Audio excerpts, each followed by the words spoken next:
Yo, taban! Ang alamat ng pintura!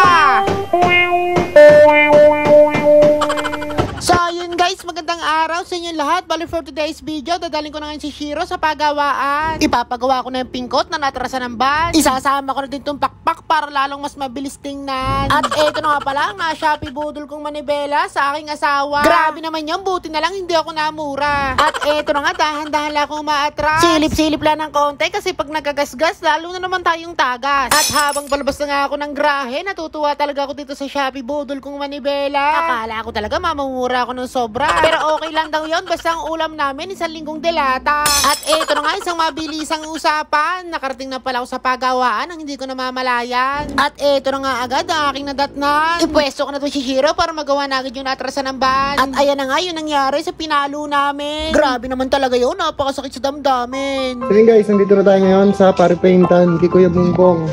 At aron si Shiro. Yun, paparipaint natin tong tama.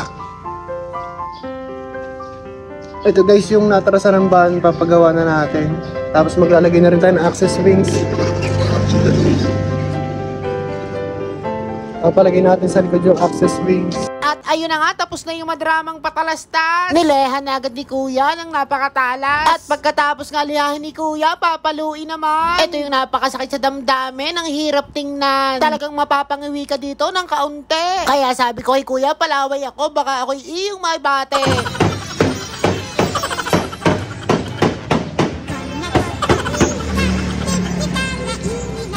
At ayun na nga, baka daw ako mabati ni Kuya, kaya siya na lang daw ay magmamasilya. Kaya sabi ko kay Kuya, magkakapalan. Kasi bago yung natrasan, latang-latang lahat yan. At habang nagmamasilya nga si Kuya, ako nagpakaon muna sa aking boss manager amo.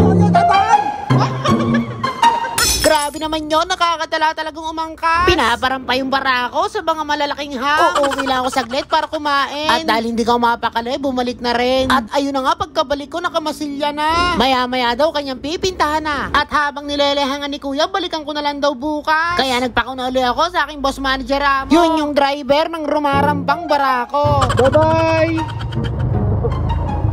Ingat ka dyan, magpapakapogi ka.